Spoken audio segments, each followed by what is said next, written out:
Welcome to the Founders Corner, brought to you by OneBridge Accounting. Here's your host, Eli Clark. Hey everyone, Eli Clark here, founder and CEO of OneBridge Accounting and host of the Founders Corner podcast. Today's guest is Corey Litwin, the founder and CEO of the Artwin Group. Corey, very excited to have you. Welcome to the show. Thanks, Eli. I'm really excited to be here. Yeah, grateful to have you. Tell me a little bit about your background and kind of what brought you to this point in your career today. Absolutely. So I've spent the majority of my career, or most of my career, in the B2B space, both on the software and services side. I did a pivot maybe 6-7 years ago now to focus on the services component of implementing SaaS solutions, as well as architecting those solutions as well. And I've got vast experience, like a diversity of thought, and started, working in startups when I moved here, and just stayed in that world. Like, it's really exciting to build your own services business or to work in a boutique setting. So that's where I've had a big shift in my career. And, Boulder, Colorado is a great place to do this. Yeah, I've heard great things about Boulder. I've heard it's beautiful. Haven't been out there personally, but I've heard great things. Yeah, it's absolutely beautiful. And Boulder's on the map. So since I've moved to Boulder, Michael Scott from Dunder Mifflin moved to Boulder with Holly, where her parents lived. Then following it, Coach Prime comes into Boulder. And as a huge college football fan with my kids, that is an unbelievable experience. And then a couple months ago, we got awarded the Sundance Film Festival. I mean, that one blew my mind, and really excited. I used to be an actor in a past life, so I'm excited when that kicks off in 2027. That's super cool. So tell me a little bit kind of about your acting career before we talk about marketing. What was that like? Yeah, no, it's I like to consider it my master's. I did it out of college, and it was something I wanted to follow. It was a passion. I had never really focused on it before. I played baseball and football in high school, so I did no drama. And it was a great fit for me at that time. As an actor, you sell yourself, you're a product, you're marketing yourself. And that is truly an unbelievably hard thing to do. Even though you know yourself better than anyone else, you're a product, and how well can you market and sell your product? And typically it was, someone had that savvy, but not the artistic side. And that's the bucket I fell into. And one of my best friends was extremely talented and didn't understand the business side of it and never had headshots. And I'd be like, dude, you're so talented, like, pull it together. But that really, provided a foundation for me switching to sales and business development in the SaaS world. Just solve people's problems, listen to them. I mean, that's a core piece of acting, is to listen and to respond honestly to what they say and to hear how they say it. And to me, that's successful sales, having that connection and being able to have that collaborative conversation. That's very cool. I think often, the story or the background to what brings somebody into marketing or brings somebody into sales is, usually it's just a job out of high school or it's this or that, right? But to start in a more creative side, but not even graphic, but acting is a very unique launching point to go into sales, into marketing. So very cool to kind of hear that. Were you anything that maybe some of the people in the audience would know about or have seen before? I mean, I'm sure, stuff people have seen. I was on Days of Our Lives a couple times, and the movie Flintstones Viva Rock Vegas, and did some sketches on The Tonight Show with Jay Leno. My biggest claim to fame is being on the reality show Blind Date. I might be aging myself here, but the one with the little cartoon pop-ups. People would come up to me all the time, and it would always go to the Blind Date episode. I thought I went to high school with him, or did you see me on Days of Our Lives? No, I saw you on Blind Date. So that was the highlight of my acting career. I love it. That's super cool. Well, Corey, a little bit before this call, we were talking about, what do we talk about? You've got a vast amount of experience and some expertise, and especially in the kind of go-to-market space. There's a lot of different directions I think we could go, but I really want to talk to you a little bit about competitive intelligence. And in our initial call, that really felt like something that we could draw out and would be a really valuable discussion. So to get us started, can you just kind of walk us through like what is competitive intelligence? If no, if listeners have no clue what that is, how would you define that real succinctly? To put it simply, how is your competition selling their product, pricing their product? Mm-hmm. Understanding that is competitive insights. You can gain additional insights from these data points, but I want to stay very high level. You need to understand how your competition's selling against you. And if they have a weakness and you have a strength, that you need to really understand what that is and then be able to convey it to the prospect. You can only do that if you know your competition. And it goes the other way too. Competition has something that you don't have. And you've got to stay on top. You've got to be innovative. And if you're not keeping an eye on your competition, they're going to leave you behind. And in the services business, it is really about word of mouth as far Mm-hmm. as generating that business. And you can pull some of that away from your competition too. Understanding maybe some of those areas that your competition isn't serving their clients well. But you can only do that if you understand them. So there's a huge amount of insights you can get from this type of analysis and just going online and looking at their social media feeds and documenting that and then visiting that 3 months later. And I call those battle cards. Essentially, you have a Mm-hmm. battle card for each competitor, and you've got on there those key data points, but you're refreshing that every 3 months. They see your social media following go down, like that's a good trend to see. And I've always like laminated the battle cards and had them taped to a monitor, because you need to know that stuff right away. And just having them there, it makes it really easy to what I do is call FUD, throw FUD on your competition. And that's what you can do with that competitive insights is really battle those competitors. I like what you're saying. Looking at this tactic, for example, these battle cards, right? Before we dive into maybe that sort of tactic or others like it, let's kind of start high level and dive down a little bit deeper. What are what are some different areas of competitive intelligence? You mentioned social media, like analyzing that person's or the company's social media pages. What other areas of competitive intelligence might somebody look at or investigate to get started in this area of competitive intelligence? I think LinkedIn is a great resource of information, of public data. It's not always Mm-hmm. completely accurate, but going to your competition and seeing the people who work there, and are these brand new people? Are you seeing short tenure in the people that you're looking at? That to me means they have high turnover, that they are struggling to close clients and bring them in. Even looking at ex employees of that company, you can find them on LinkedIn. Sales Navigator is so powerful, and see how Right. long they were there for, and start to get this idea that your competition is a revolving door, and every time someone calls, it's probably a different biz dev person. And that's a key insight, is like, who is just struggling to survive right now? And that's a great data point that you can search quickly on LinkedIn. So you're looking at turnover. That's like one area, and we can kind of see that by looking at LinkedIn, looking at past employees, current employees, how long they've been there, and then social media. And social media, I assume you're looking kind of more at like content, right? Like what types of content they're posting, how often they're posting. Is that sort of what you're looking for, or are you looking for other things as well? I mean, frequency is a key component, and there's no exact formula for that either.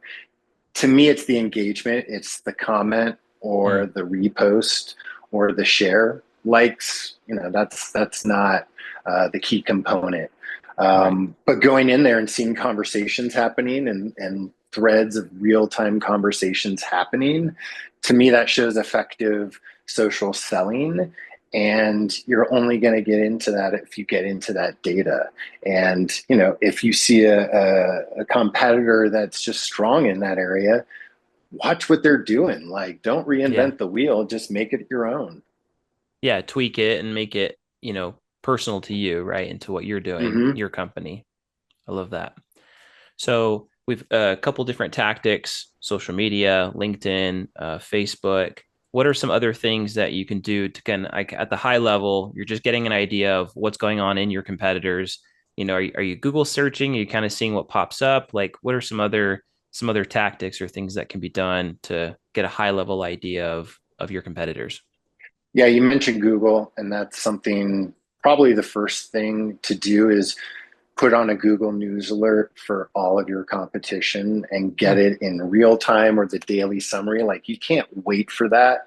The sooner you get those insights, the sooner you can react to them. So I really feel like Google News alerts does a really good job of just keeping you up to date. Like, did they just, close a huge client, or, Yeah. they got some funding from a private equity firm? That's a great place to continually stay up to date on what they're doing. A place that I like to go, and some companies do this well and some don't, is a closed won or closed lost interview. Hmm. Closed won is Okay. obviously someone you closed as a client, and the closed lost is someone that you just didn't win that deal with. Those Yeah. are great opportunities to get that competitive insights. And the closed ones are going to be easier to schedule, and they're going to give you as much insights as they know, keeping in mind they chose you over the competitor. So you need Hmm. to look at that from a variety of angles. The closed lost is the exact opposite, and these are really hard to schedule. No one wants to talk to someone that they're not doing business with. So, it's a 10 to 20% success rate of scheduling those. Hmm. They chose the competition, they have a different lens on it. So being able to ask curious questions of, like, was there any key component, functionality, or feature that company XYZ had that we didn't have that affected your decision? Hmm. And just getting them to open up, being curious about that, and kind of peel the onion. Like, yeah, there is this feature and functionality, and they had it like out of the box, and you said you had to customize it. So great insight of the competitor has something Hmm. ready to go, and our solution um, wasn't. Like, that's a huge insight to get. Um, And it's always important to set the stage early when you're doing discovery, when you're looking for new clients. Ask, who else are they talking to? To me, you can start asking those questions during discovery and being curious. That is the best time to do it, and not to wait. To find out in the sales process who else are they talking to, and if you've done those competitive analysis, where you are better, right, against a Mm-hmm. competitor, or maybe where you might struggle in competitively, right? When you're let's say you do are able to book one of those closed lost meetings, the types of questions that you ask, I imagine, would be really important, especially when you're thinking about, are they questions that have a yes or no answer, or are they kind of open-ended questions? Um, you mentioned peeling back the onion. How can people ask questions that, like you're saying, peel back the onion? How do you frame, or how do you create those types of questions? That is a great question, Eli. Absolutely got to do open-ended questions. Can't be close-ended where you're getting yes or no answers. Going back to being an actor, like, how can I collaborate, at that component or moment there. And so an example of an open-ended question, would be, how was your experience, how was your buying experience different between us and company XYZ?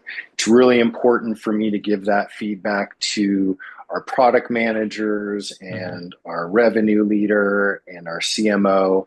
And that's really what we want to understand, like that buying experience, like what was that and what was the difference? Yeah. Asking those open-ended and just seeing where it goes, right? Seeing where those Mm-hmm. questions go, and I guess having the wits or whatever about you, right? To have that conversation and to follow through and to take notes as you go. That's really great. I want to talk a little bit about battle cards. You mentioned this kind of earlier on a couple minutes ago. What does that look like? You mentioned you laminate them and you're putting them on a monitor somewhere. Is this you know, walk us through kind of the template. Like, what does that actually look like? What are you looking at? And how can you practically use that on a day-to-day basis since it is, on a monitor and it's so close for you to quickly utilize? Basic information about the company and any major news about the company, understanding the use cases specifically that company has for these services, for these engagements, and having that documented, having their client list documented. And it's important to know who those clients are, because if you're talking to the competition of a Mm-hmm. client, like that's who you want to mention, like they're going to want to work with you too. And then you start to get into value propositions, critical business outcomes, where they have strengths, where they have weaknesses. And that is really the most important component. Like if you're selling and solving a problem for someone, that is a piece, that needs to be there. And then getting into really kind of those differentiators and start talking about those critical business outcomes, Okay. and where they're strong and where they're weak, and understanding that when you're doing discovery, when you're talking to someone and they tell you about this competitor, and they're looking for a campaign around healthcare, and that's something that they're weak on, and I know that's something I'm strong on, so Right. quickly I can jump in and start telling stories about clients. And that is a key component, is those client stories. So that is a great way that the battle card can set up the client story. And then looking head to head, their strengths versus the strengths of your firm. Um, Also looking at, I would say, the size of clients and looking at the logos they have. And then, a key component too is having like that critical piece of information against all the vendors. So this would Mm-hmm. be on all the battle cards, but essentially a scoring system. So I know this competitor XYZ is first in this space, we're second, this Right. other competitor's third. So then analyzing the competition in a broad view and just seeing where those companies land. And you're not going to be going against one other firm, you're going to be going up against multiple firms. So having that comparison is key. I like that. I worked with a company before that didn't have a battle card that was quite this detailed, but I remember in the script we had, we would ask somebody, "Hey, who are you using now for this particular service?" And they would say, if they were willing to say who they were using, this is part of the prospecting process, right? But let's say they were Mm-hmm. using company A, and they'll be like, "Oh, we're usually, faster than company A." Or, oh, they use company B. Oh, we tend to be 20% cheaper than company B, right? Whatever those selling points are. And so I've, from my own experience, I've seen that kind of battle card data and using it in a real practical prospecting situation, right? Um, what other situations might do you suggest, or what are suggestions might arise where the battle card would be a good piece of data to have on hand? I mean, going to a conference and Mm-hmm. making it even smaller, and just as Taking you the time talk to beforehand. people, Yeah. or even run into the competition, like you're on top of it. You're not in front of your desk, but having more of a miniature version of that at a conference, I find to be very helpful, Very especially if cool. you're working a Mm-hmm. booth and someone says, well, I'm using so and so. And then, I'm not going to look at it, but, I was looking at it before, and I can talk and have a conversation and Yeah. talk about the stories and business outcomes that we can deliver. I love that. Let's talk a little bit about, we talked about this idea of secret shoppers a little bit in our pre-call. And this is such an interesting idea to me that I don't know how often it gets utilized. I once did this with my wife. We went to a hotel and we were like secret shoppers there. And we were there to talk about, or to look at the housekeeping and the restaurant and the bar and all those aspects of the restaurant. And it's very much I feel like secret shopper, that concept is popular, maybe kind of in the brick and mortar space. How do you translate that into maybe virtual services or professional services, or how do you take that concept of the secret shopper and then put it into another industry? Yeah, I actually think it works best in the services industry. Oh, okay. And, if you've got local business, that's typically, if you're geographically, in a specific area, like, who your competition is. Hmm. This is something we do for our clients, and essentially go through a sales cycle with the entire competition, from the moment of filling out the form. Did I receive a confirmation email? How long did it take them to respond to my initial email? What did that look like?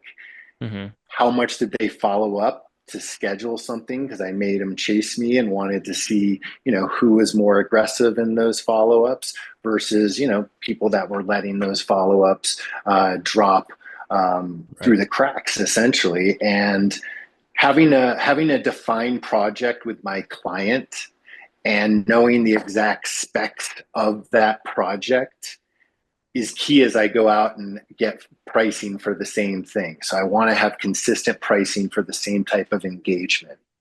Right. And so I've got people that do the work for me, obviously. My identification is out there, but it's part of what my firm does. And getting on a call and having that initial call and asking them to record it, them sending you the recording, you got that, you can run through Chat GPT. Um, but really representing the buyer. So you're just a consultant or Hmm. middleman. It helps you stay an arm's distance away, but you're going to learn things. They send over their proposal via email. They don't schedule a call to do that. Like, that's where the pricing is. And they just sent me an email, which is probably the worst thing to do in business development. And, that's a key insight that you can pick up from that. And then, their follow-ups too, like after they send the proposal, or wanting to have a strategic conversation. um, just getting those insights that your competition most likely isn't doing those things, and here are the Hmm. things that can differentiate yourself. For example, I did a secret shopper, and two of the firms' contact form didn't work. Like, I Oh, never got a yeah. response. Yeah. And so I told the client, like, make sure your contact form's working all the time. There's a ton of things you can get through this, and how you leverage those insights is so important. And a great example of this was another project of where, through the competition, we learned how they were billing their clients, Hmm. and it was a more Uh, optimized way that my client was billing their clients. So from that was a huge impact on cash flow. Like I said before, don't yeah. reinvent the wheel. This is a great example on a financial piece of how big of impact that can have, and having that cash flow be steadier and bigger. Right. I mean, you can use that idea of secret shopper to look at so many aspects of your competition. You mentioned contact forms, the way that sales information is delivered, the way that actual projects are delivered, right? So many different aspects or ways that you can figure out how to be better or how to differentiate yourself, right? Mm-hmm. Um, so I love that concept of that secret shopping. Do you feel like there's any space where that doesn't really work, or it's really challenging, maybe in enterprise sales or that kind of thing, or do you think it could be kind of tweaked in pretty much everything? You know, I came from the enterprise SaaS space, and that's a harder one to pull off, For sure. especially their qualification processes and, you know, having to talk to five people before you get a demo. It makes me think, you know, my first experience in SaaS was with Thomson Reuters and their Mm, tax and accounting division selling to Fortune 1000 companies like their tax research. Really mhm. exciting stuff.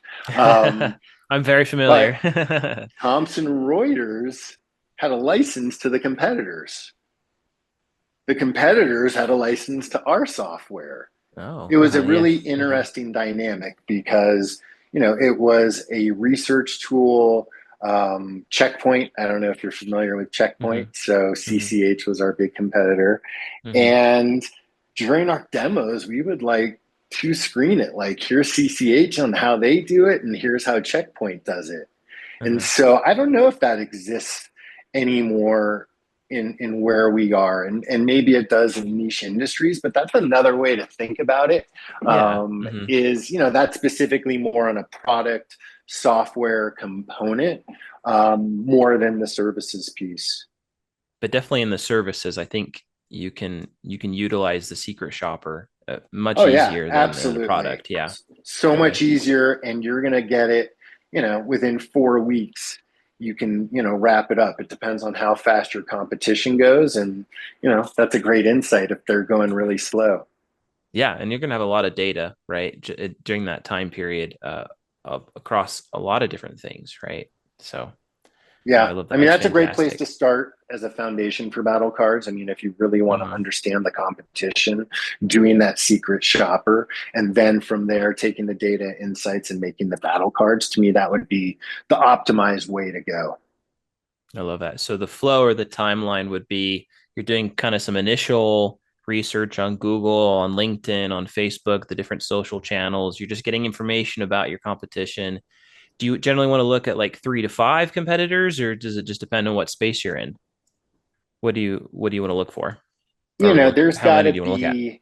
there's got to be, you know, in services two, you know, Two. would be the starting point. Like obviously, the more the better, um, but two is a good starting point, and really going deep on those two is a great way to go. Ideally, four competitors, making it a five competitor analysis, Right. which from my perspective is usually what that initial list is of agencies of, you know, here's the five we're going to go with. And then, you know, it's your responsibility as the agency to identify. That's a key piece too, is like, who is my competition? I don't even Hmm. know who my competition is. Well, that's a huge problem. And you got to go figure that out. Just start there. Yeah. So you're doing this initial research. I'm just kind of putting this timeline together for everybody, Mm-hmm. right? But you're doing this initial research. You're putting together these battle cards, and then once you kind of have some ideas of just from your initial research, maybe some gaps in the market or maybe their strengths, then you can utilize a tool such or a tactic such as Secret Shopper to dive a little bit deeper into maybe your top 1 or 2 competitors. Other than Secret Shopper, are there any other tactics or techniques that you'd recommend to kind of dive deeper into the competition and understand a little bit more about what they're doing?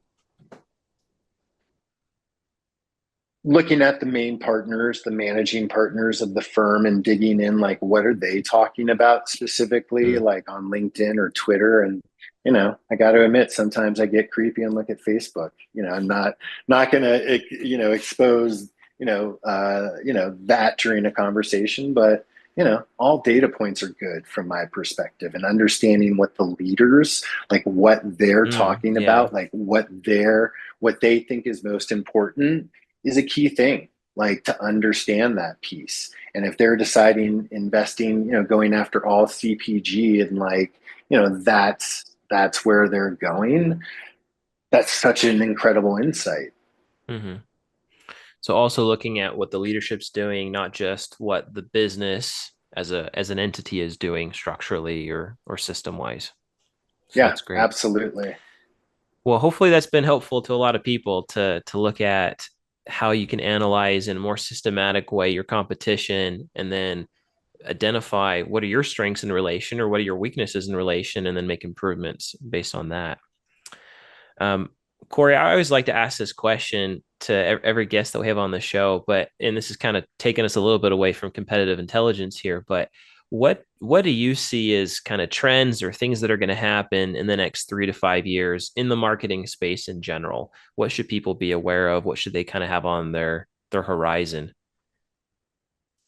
Advertisement on flying cars.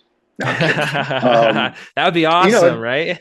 there's so much noise right now, There is. Uh-huh. and everyone's talking about AI, and it's just the beginning.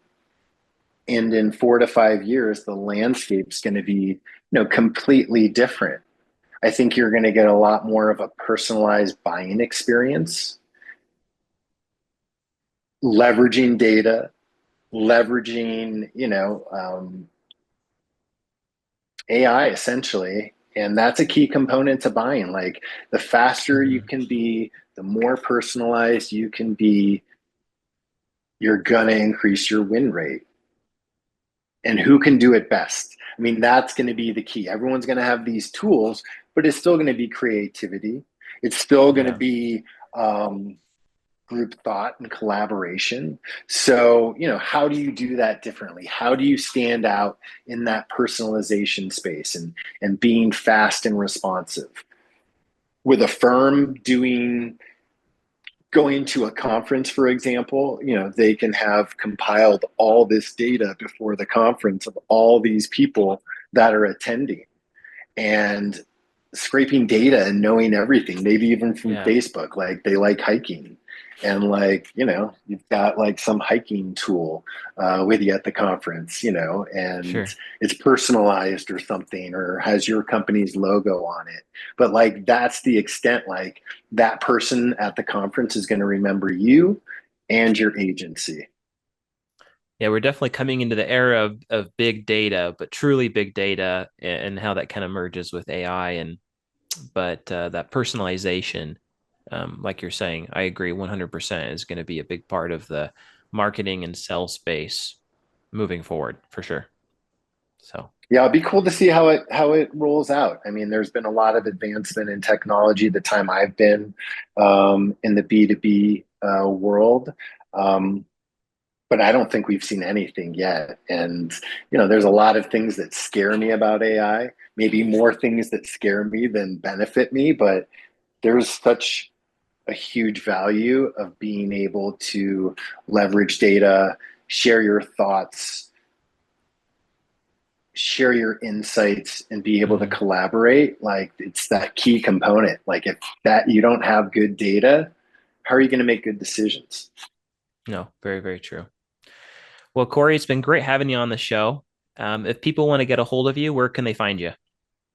They can find me on LinkedIn. I live and breathe on LinkedIn. It's probably better than going to the company website. So you have my name here in the description. Just look me up on Mhm. LinkedIn, send me a connection request. I accept all connection requests. The bigger my network gets, the better. And would love to talk to anyone and just talk on a clarity call and talk for 30 minutes and see if there's any way I can help your business, especially on some competitive intelligence. Perfect. Well, again, Corey, thanks for coming on the show. It's been great having you. Thanks, Eli. Thank you for joining us in this episode of The Founders Corner, the podcast series for marketing firms and agencies looking to learn and level up their business. You can check out more podcasts and other content from OneBridge Accounting by following the links in the show notes. At OneBridge Accounting, we're all about helping marketing and creative firms organize their finances, maximize their profits, save cash, and automate their accounting and finance functions. Check out our other resources and subscribe wherever you listen to podcasts.